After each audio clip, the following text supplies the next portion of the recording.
Part 1. The Beginning of a Different Mind. Leonardo da Vinci was born in 1452 in the quiet town of Vinci near Florence. He was born out of wedlock, something that limited his access to formal academic education. But what seemed like a disadvantage became his greatest freedom. Without strict classical training in Latin and Greek, Leonardo learned directly from nature. He observed instead of memorizing. He questioned instead of accepting. As a child, he watched rivers flow and wondered why water curved the way it did. He studied birds in flight, trying to understand how wings carried weight through the air. Even at a young age, he was not satisfied with simple answers. He wanted to see how everything worked. Part 2. Florence and the Rise of a Genius. At 14, Leonardo became an apprentice in the workshop of Andrea Belverocchio in Florence, the artistic heart of the Renaissance. There he learned painting, sculpture, mechanics, metalwork, and design. Florence was alive with ambition. Artists competed to create beauty that felt real, emotional, and powerful. Leonardo quickly stood out.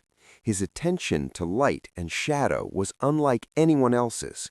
He studied how light touches skin, how shadows soften edges, how distance changes color. Even early in his career, it was clear this was not an ordinary artist. This was a thinker who painted. Part 3. The Science Behind the Art. For Leonardo, painting was not decoration. It was investigation. He studied optics to understand perspective. He dissected light itself. He believed that to paint a human face, he must first understand bone structure, muscles, and emotion.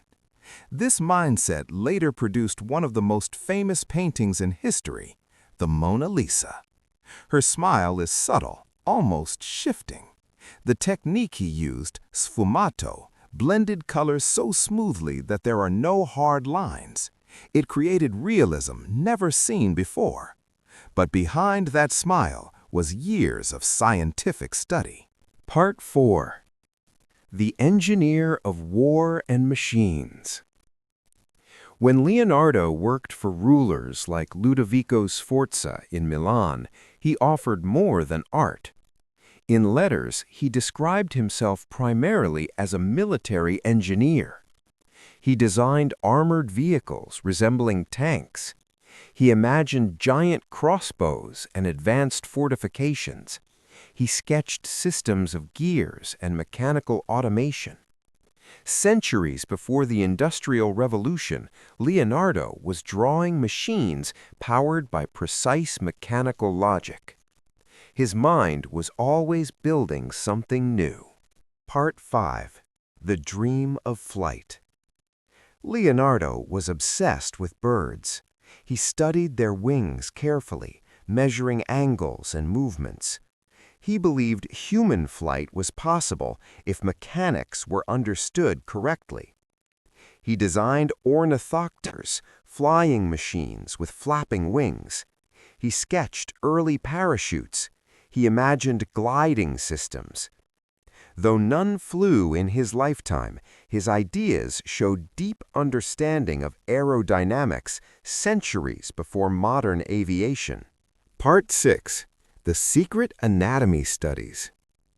At night, Leonardo secretly dissected human bodies.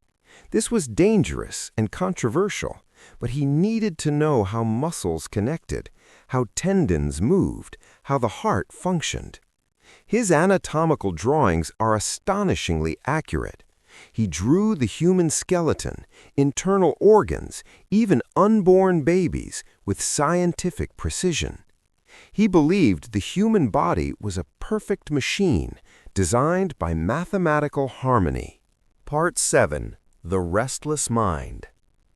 Leonardo began many projects but finished few. Not because he lacked discipline, but because his curiosity never stopped.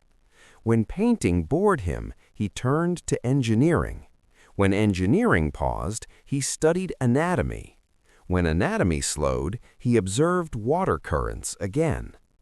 Over 7,000 pages of notebooks survive today, written in mirror script, filled with sketches, calculations, questions. His mind moved faster than his era could follow. Part 8.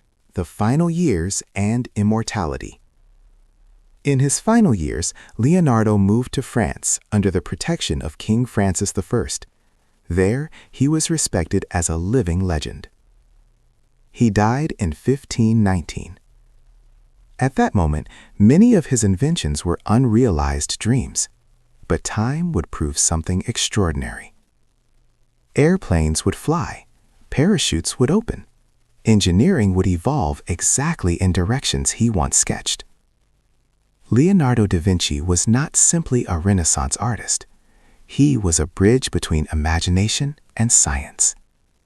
A man who proved that curiosity is more powerful than limitation. And 500 years later, the world is still catching up to his mind.